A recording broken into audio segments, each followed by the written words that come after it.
This episode is for you if you are into both business and fitness. And I'm going to tell you now, I called this podcast the Business Meets Fitness podcast because I see so many similarities between both business and fitness. The mindset, the struggles, and the fact that the two just add so much to your life and you can add so much value to other people's lives through them as well. So today, Angie Lee, who is the host of the Rich Bitch podcast, is on the show, and we're going to be talking about just that, the similarities between business and fitness.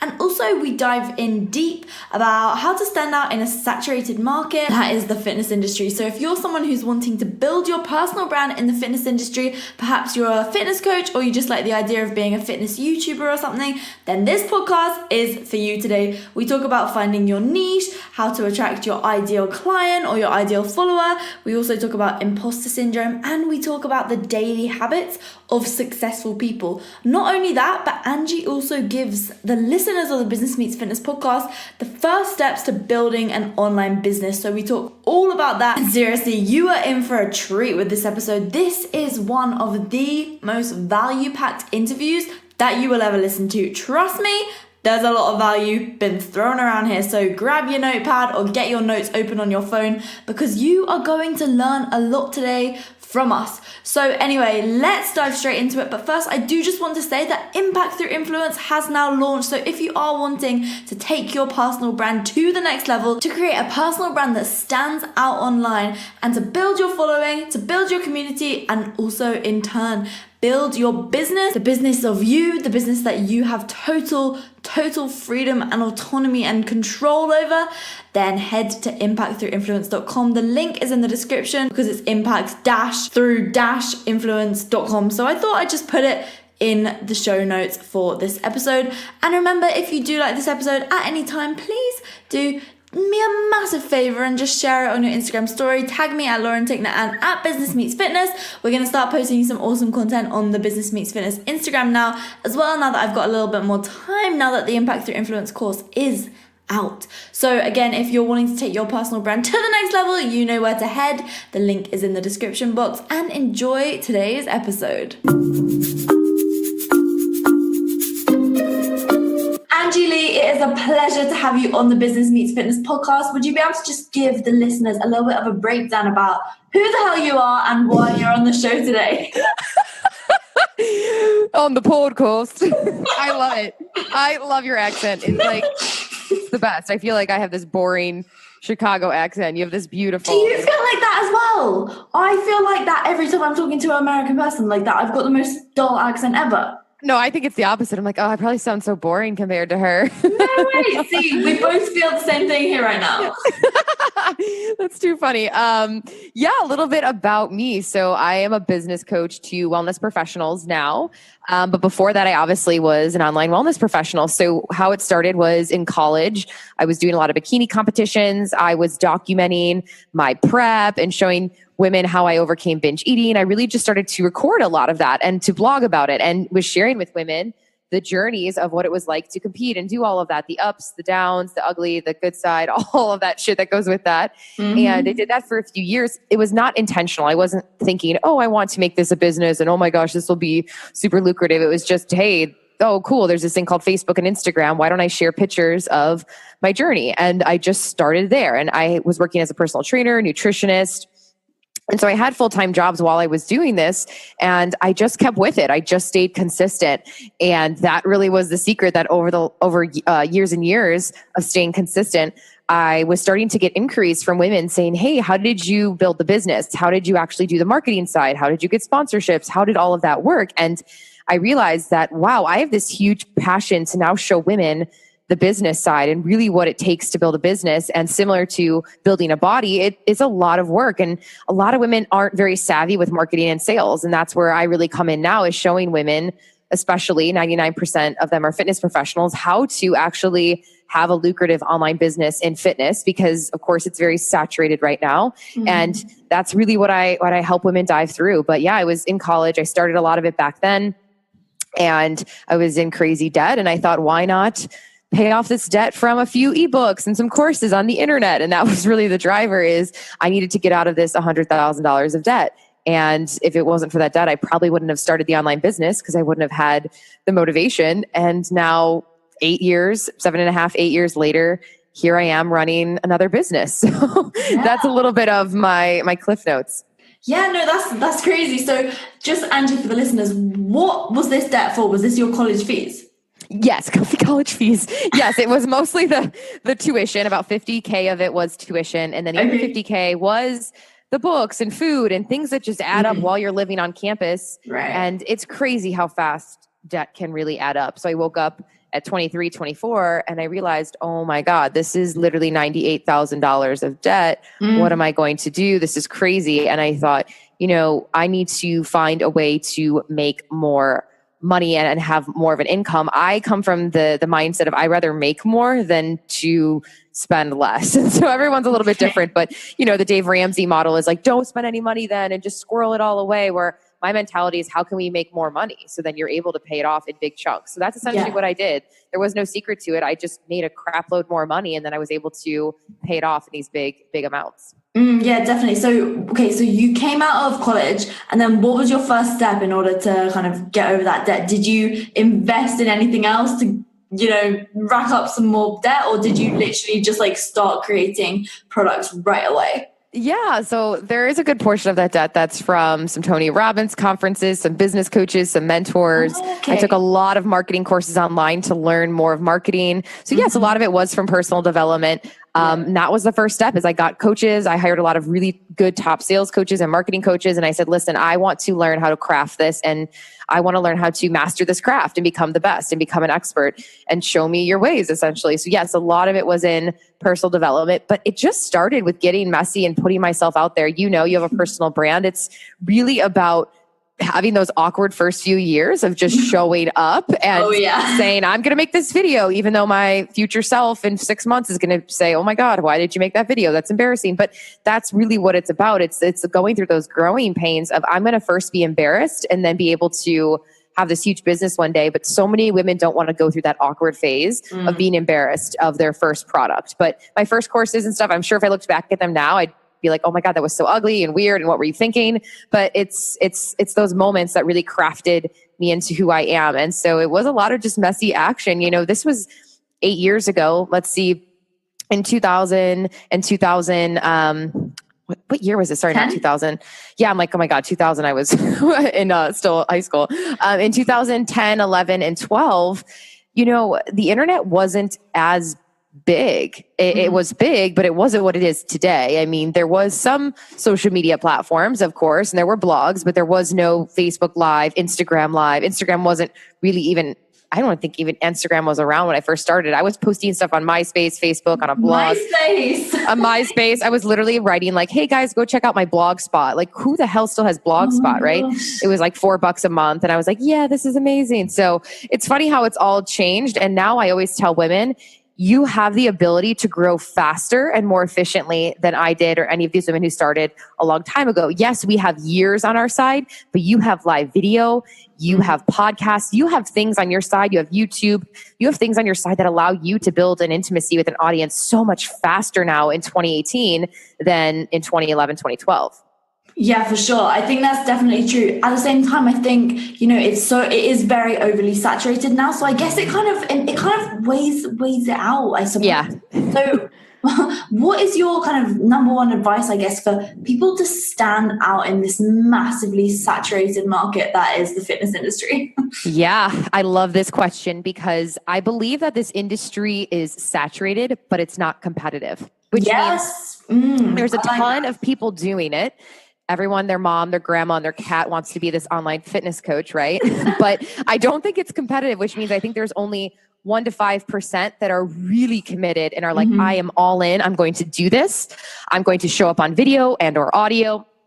I'm going to have a clear niche. I'm going to have clear messaging. I think there's only a few that are being hella consistent, as you say, hella consistent with their marketing and their messaging. And that's why I don't think it's actually that competitive. So I know a lot of women are super nervous to get into it because, oh my God, everyone's doing it, but they don't realize that everyone's half-assing it. There's only so many people that are full-assing it, which means they're actually creating just really what's the word I want to use? Really clear content, really niche created content right now that speaks to one person. So the first thing I would say, if you want to stand out, obviously this sounds regurgitated over and over, but it's to have clear messaging. You can go broad once you've built an audience, but you don't have that luxury of going super broad until you first have learned how to monetize a small audience. This is everything. Yeah. It's everything, because of course I would love to tell Susie, the health coach right now, just say, I help women get healthy and feel good in their skin. Like if I hear that tagline one more time, I'm going to be like, yeah, and I think that it's this idea that they can just get out, and the idea that, I just want to help people get healthy. That's good enough. Right. And that should be enough. But the reality is the industry, you need an edge to you. You need something that is actually going to make you stand out from all of the noise. And when people are scrolling on social media, they are actually looking for relatability points. This is subconscious, but if I'm scrolling, I'm looking for a message or a video that speaks directly to me. And that's what's going to get me to take action. That's going to evoke me to want to sign up for your program or sign up for your list. And so if you're just putting out content that's help you get healthy and feel fit and feel good, it's kind of like, okay, my boyfriend could read that and understand that. My mom could read that and understand that. But we want it to be so specific that I actually feel connected to that specific message. So if you girls are brand new, I know it's scary to niche down because you're thinking, well, why would I only want 10 people to love this when I want 100 people to like it? But the riches are truly in that niche market, and you're going to be way more lucrative serving those 10 people because you can also charge them more when you have a really specific niche as well. So definitely having a niche. And I think having that storytelling down is key. You'll notice the top health and fitness coaches are really, really good at crafting story, whether that's in video, on podcasts, on Instagram, in the long form captions. They have mastered their story and their solution and how to marry those two together. They've really realized that by me presenting my story and then weaving that into, hey, I'm also this resource that has a solution for you, I can help you. That's what really makes you stand out as well. So I think a lot of women are just kind of posting random facts and random stuff and floating all over, and I'm fitness and I'm health and I'm nutrition and I'm confidence. And it's really vague what they do. And the offers are not clear. Their story is not clear. Their solution isn't clear. And so, it's great what they're doing, but there's a difference between creating cute content and content that actually sells. So it's definitely a game of who can be the most direct with their messaging, who can have the clearest copy, who could be the best storyteller, and really weave in your solution and to be educational. A lot of fitness coaches on Instagram are just posting, hey, look at my cute butt, or hey, look at this protein shake, right? And that's cute. That's great. You need the lifestyle fitness behind the scenes stuff of, ooh, look at the protein shake I'm drinking. But if you're not providing actual educational tips, it's difficult for the follower to see you as an expert.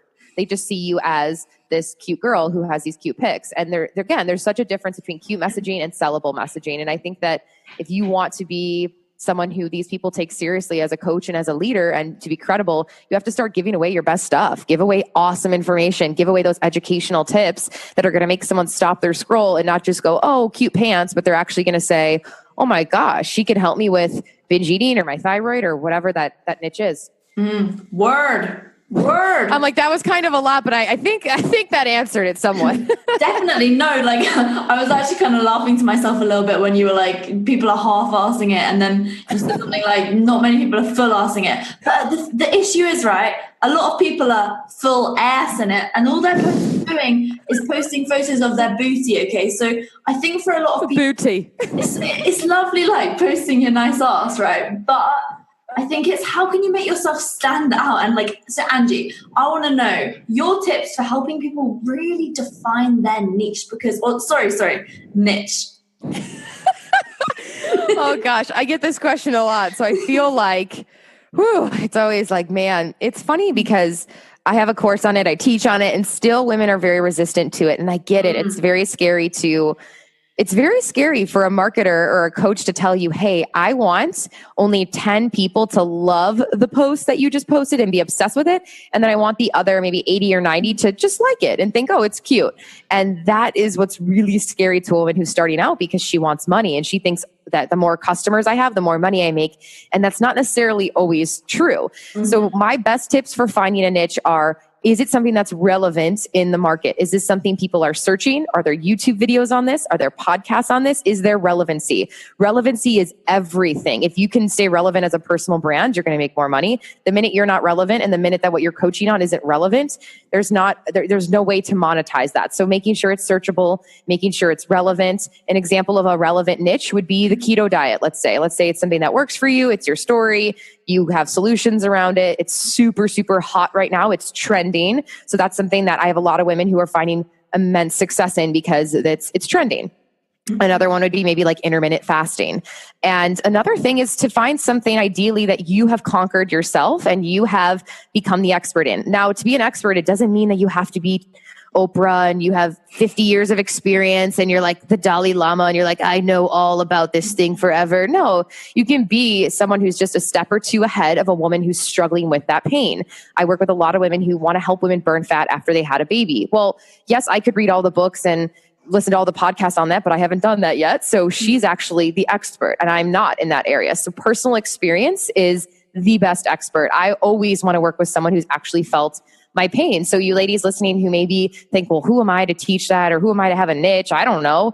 You probably don't realize that you actually have accomplished something specific that would be of value to another human. And they're actually going to pay for that help with that transformation. And so really thinking, what is it that you've gone through that now you can help someone else with, and you only have to be a few steps ahead of them. You don't have to be 100 steps ahead. And there's different types of expert, right? There's research, role model.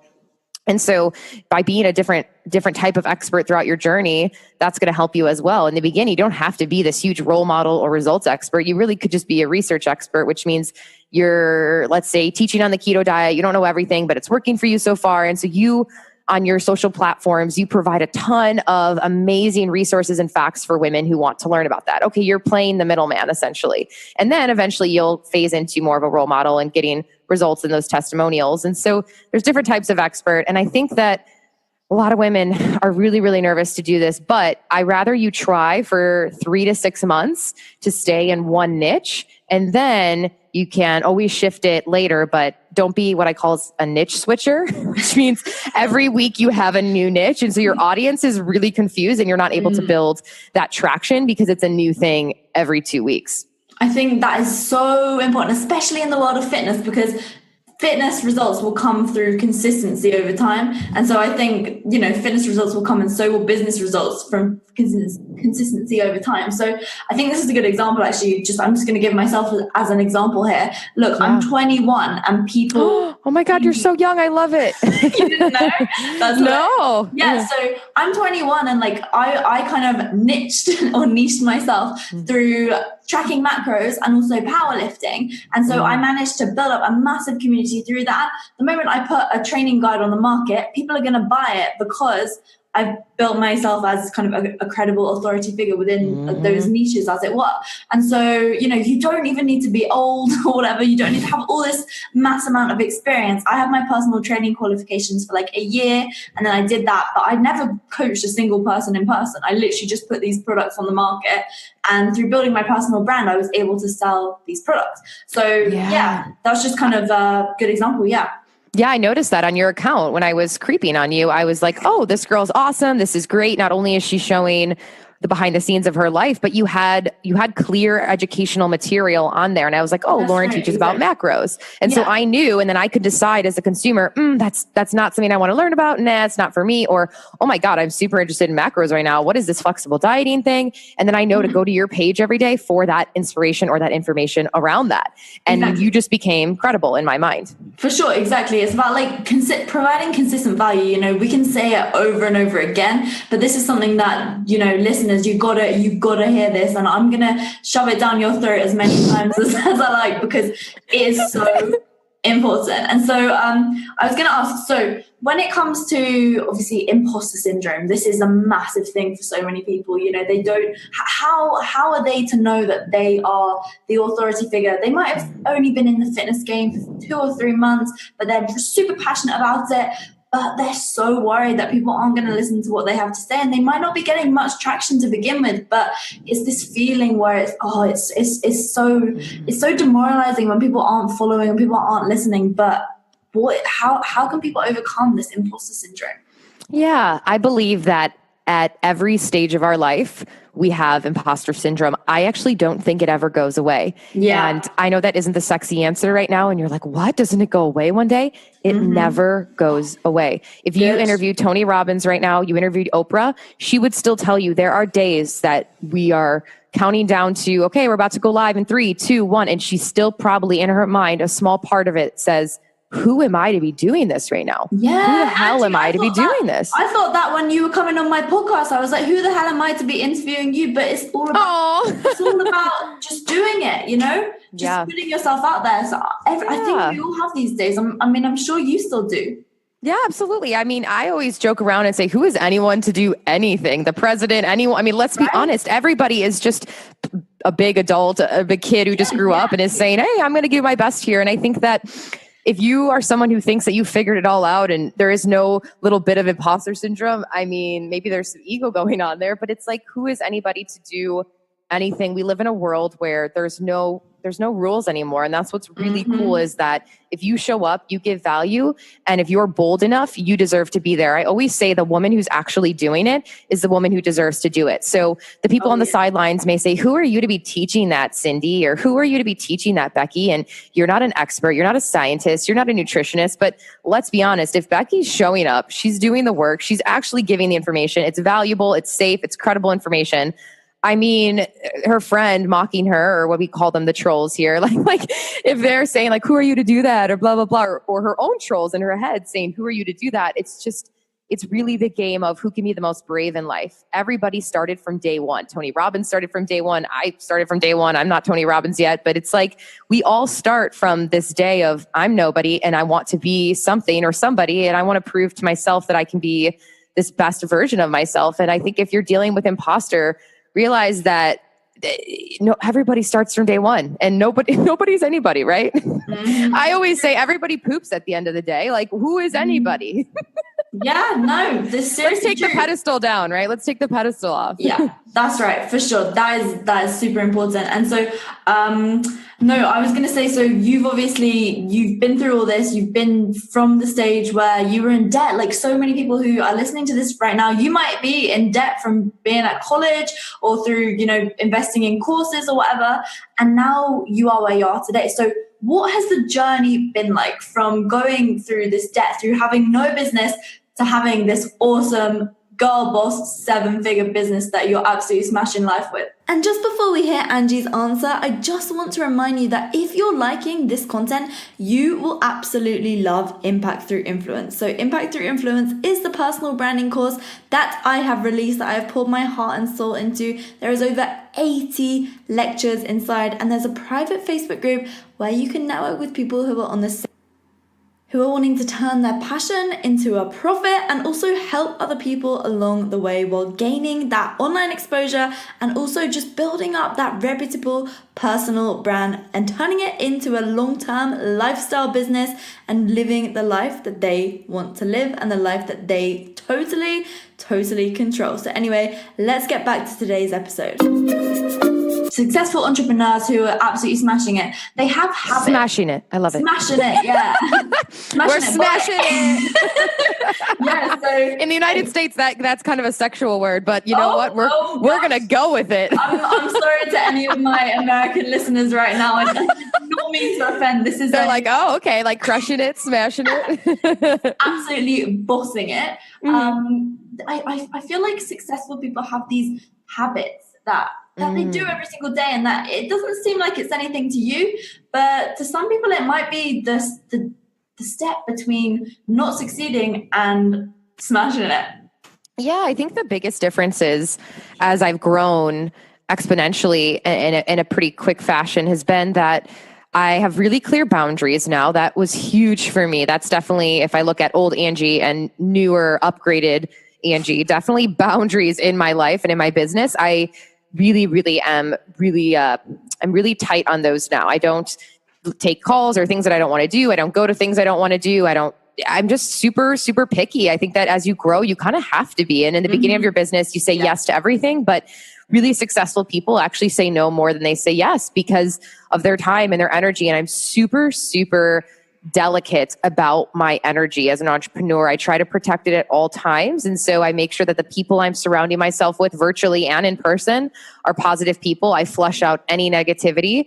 I make sure that my calendar actually is usually as clear as possible. I don't like busyness. I think unless it's necessary, I think we like to pride ourselves on busy. And that actually led me to a lot of burnout and adrenal fatigue. And so I realized that simplicity wins. So I run my business in a very simple fashion now because busy didn't work. And I think that I'm really cautious of what goes into my brain. So I don't watch television or anything negative. I don't watch scary stuff. I really am really protective of my brain. I meditate. I make sure that I'm taking in really positive information when I wake up. I love to listen to podcasts that amp me up and put me in that zone of excitement and of possibility. I don't listen to sad stuff. And I just am really cautious of my I guess you could say I'm really delicate of my brain and of my energy and of my boundaries. That is so interesting because I'm the exact same. Like, honestly, I say no to pretty much everything because I feel like a lot of times, so many opportunities come your way as you grow. And for any listeners out there, this may seem far off, but it's not as far off as you think it is, because even just a year ago for me, I was still that person saying yes to everything, going to every single event because I was like, this is amazing. This is going to run out at some point, but it just becomes more and more and more. So have you always been good at saying no to things? No, I definitely wasn't, because I had FOMO, which is the fear of missing out. And I thought, well, of course we all do. We're human. We're like, oh, if I don't say yes to that, what if? But I truly believe that what we're meant to do will have that yes gut check.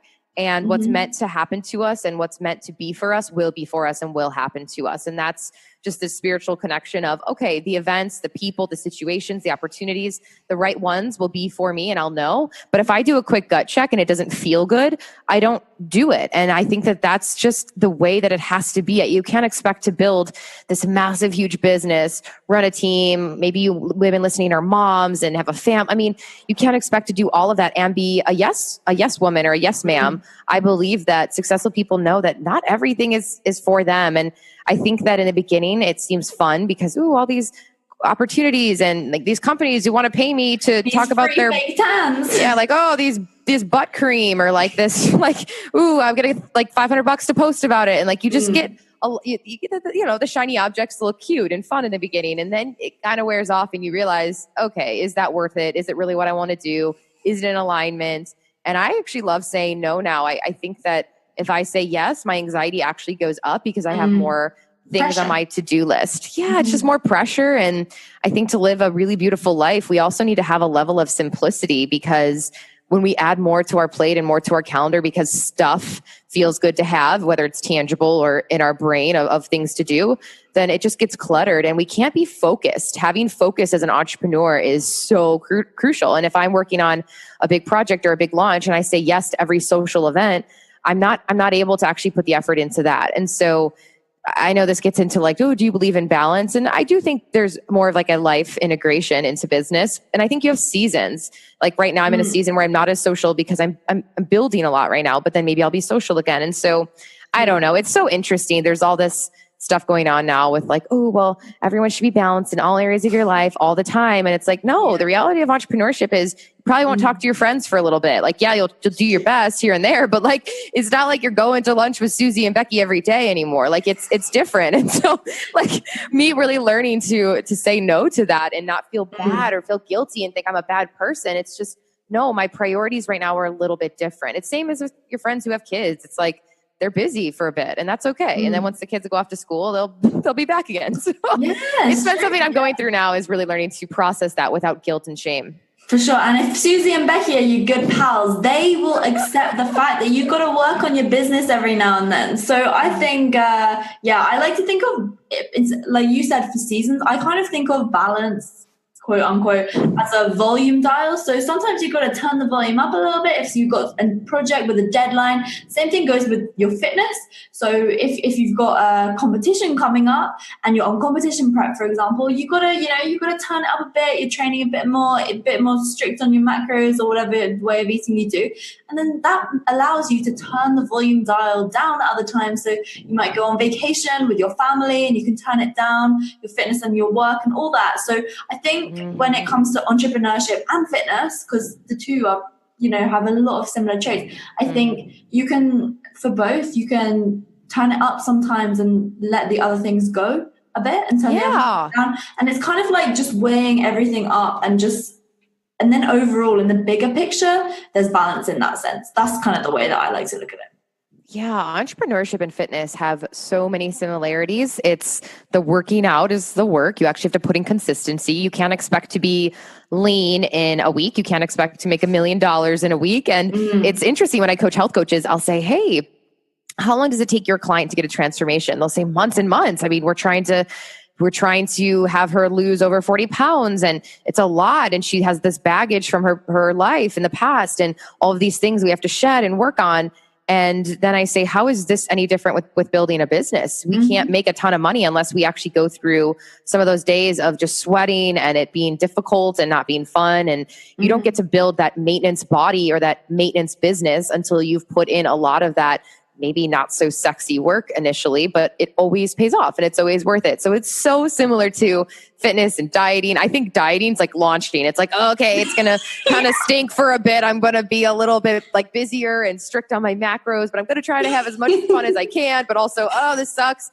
And then you've built more of like a maintenance body too, which is a little bit more fun and the business is doing great and you're maintaining the business, but it's not as strict. And so I think everything in life has a yin and a yang. I think everything has a hot and a cold and on and off. I think polarity is what makes life. And there's a black and a white. There's always that polarity and that opposition. And I think that we need to see business very, very similar to fitness, actually. It's crazy how similar business and fitness are. Yeah, when you start thinking about it, my brain is like, when you were saying that, when a launch is like prep, like, or whatever you said, I'm like, oh my God, this is so true. Like, I'm a little bit grouchy, but also super excited.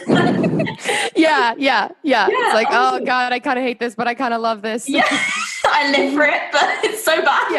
Yeah. That is so true. Okay, so Angie, I've got just a final little bit to wrap this podcast up because this chat so far has been so valuable and I hope the listeners are loving it. Listeners, if you're loving it, remember to share it on your Insta story, tag us. You know what to do by now. So, Angie, you know what to do. They know. So, I reckon quite a few of my listeners are they're either currently personal trainers or they might be someone who works in the fitness industry to some degree, or maybe they're still in a corporate job, whatever they're doing. They might even be at uni, but let's just say they're currently like a personal trainer or something. What would be the kind of steps to transitioning into this online fitness business? Let's just go for like 3 to 5 steps. What would be the first things you would advise them to do? Yeah, I would first have her establish who she wants to be in the online space. What is that story that you have? Let's say this is Becky, good old Becky, and Becky has dealt with yo-yo dieting. And so she really wants to take this online and she realizes I'm going to start sharing my story with yo-yo dieting. And you have a no strings attached approach in the beginning of, I'm just going to share my story. I'm going to put it out there and I'm going to pick a few mediums that I know I'll be consistent. I highly suggest you have an audio and or a video platform to be successful in the online space now. I know there's a few women who are like, don't say it. I don't want to do any video, but video is necessary in some capacity, whether that's Insta story. Oh yeah, go ahead. I'm just going to quickly butt in and just say to the listeners right now, because some of the students on my course, they just revived my bloody first ever YouTube video. Just go give that a watch now if you're feeling a bit unconfident about starting a video. Just go give that a little watch. If you want a bit of a laugh and to get a confidence boost, just go check that out. Oh my God, that's so funny. Yeah, I know women are afraid to, but if you want to move quickly in this industry and monetize as fast as possible, you need that level of intimacy with your audience. And that intimacy comes from them seeing you, hearing your voice. This is why podcasting is so powerful. YouTube is so powerful. Facebook Live is powerful. Insta Story, Insta Live is powerful. You must be showing them your face, who you are, your story. Look at these big fitness accounts. You'll notice those girls who've grown it and who've actually monetized it. They have a few things in common. They're sharing story in a really great way. And listen, copy and storytelling and writing isn't everyone's strong suit, but you'll get better. Just like doing push-ups, you'll start to get better. And just like fitness and posting high quality images. No, this doesn't have to be you looking like you're, a supermodel every day and hiring a professional photographer every single week, but show your face, show us you, show us your life. Allow me to get to know who Becky is so I can build that level of trust and intimacy. So when Becky does have a program, it's going to be so easy for her to sell because I already love her, trust her, and I know what she sells.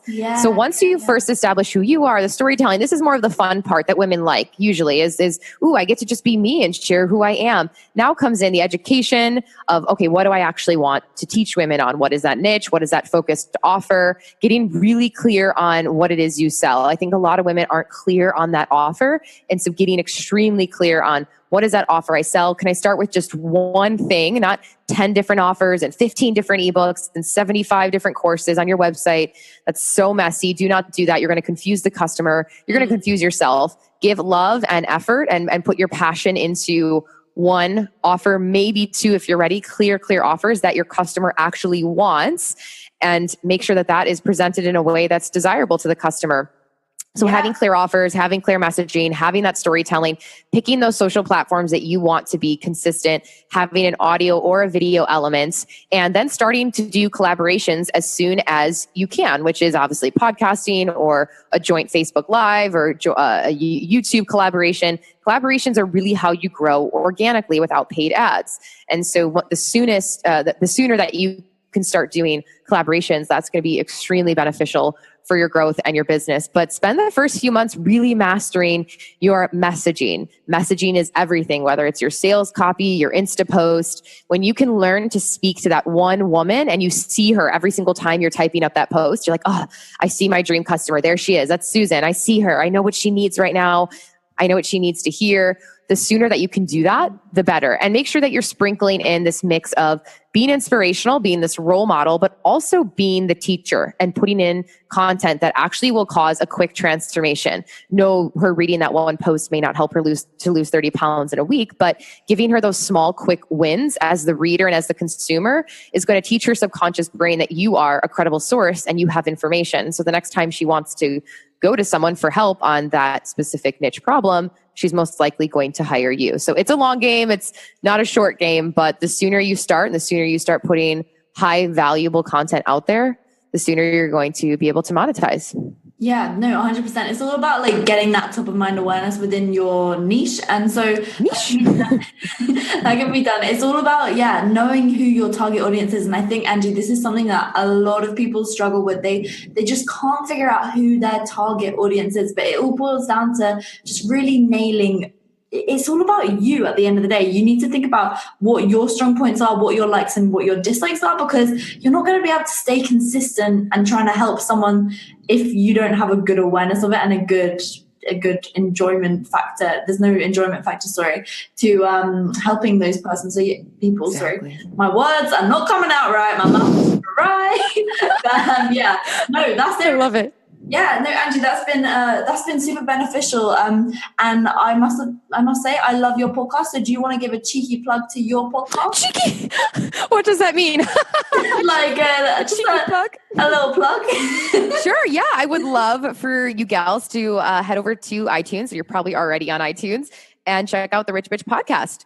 And I would love to have you. And I think you'll love it, especially if you're a fitness professional and you want some valuable tips on how to grow the business and how to monetize. I chat marketing, sales, lifestyle. It's fun. It's silly. It's goofy. Lauren's obviously also funny and goofy. So I think you're going to love it. They will love it. Yeah. And I will leave all the links to all of your other stuff in the show notes and the description for this podcast. Thanks to everybody who has been listening today. And Angie, thank you for coming on the show. Oh, thank you, Lauren. This was so much fun. I'm so excited to hear this. I love it. Thank you so much. Awesome. See ya later. Bye. And that wraps up today's episode of the Business Meets Fitness podcast. I hope you absolutely loved it. And if you did, remember to share it on your story so that we can help other people create the lives that they want to live, a life that they love, and also just learn something. Because if you can take actionable steps away from my content, I'm going to be so happy, because that is why I spend hours upon hours of my time making this free content for you. So please share it so that my time is being used more wisely, and you can help other people, because that's what it's all about. And when you realize that sharing is caring, and that sharing could help change someone else's life, because someone could hear this and they could get the nugget of inspiration that is exactly what they need, and then they could just take control of their life. Now, if you are a fitness coach, I do have a resource for you that you might be interested in, and it is called Mass. It is basically created by people such as Greg Nuckols and Alan Aragon, who are the biggest names within the fitness industry when it comes to scientific evidence. And if you know me, you will know that I am all about scientific based evidence, nutrition, blah blah. I don't know what I'm saying now because my words just came out all in the wrong order, but I'm all about evidence-based training and nutrition. That's what it's all about, evidence-based mindset and stuff and all that. And that's why I've teamed up with them. This isn't they're not sponsoring this episode or anything, but I'm such a big fan of their Mass, which is their monthly application in strength sports. So I've become an affiliate for it. And if you are interested, the link is in the description for this podcast. And that directly supports me, and it helps me when it comes to keeping this podcast going and keeping all my other content flows going. So if you do choose to buy it, it's like a monthly fee. I believe it's about $7 a month. And obviously, if you're paying in dollars, that's about the equivalent of around £5 or so. So yeah, it's awesome. Honestly, I love it so much. It's how I kind of learn everything that I know with regards to training and nutrition, because I used to have to research for hours and hours and hours on Google, just Googling why, and just Googling deeper and deeper and diving in deeper and deeper and reading whole entire scientific journals. And you know what, as someone who's doesn't really have the time to be doing that, it's so cool, because Mass, basically what they do in Mass is they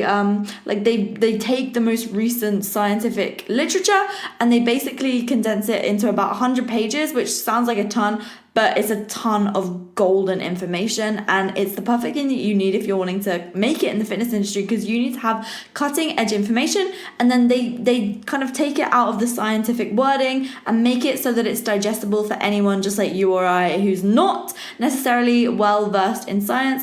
And even if you are well versed in science, I find that it's so great, because it means that you don't have to go through and read all these articles, because they're just doing it for you. That's their job. And yeah, so it's cool. I mean, I'm absolutely such a big fan of it, and I think it's amazing. And again, this isn't sponsored. I'm just choosing to put this at the end because it's a resource that I am obsessed with, and that I think is amazing. And you'll see anyone who is speaking about scientific and evidence-based training and nutrition, they're all using Mass.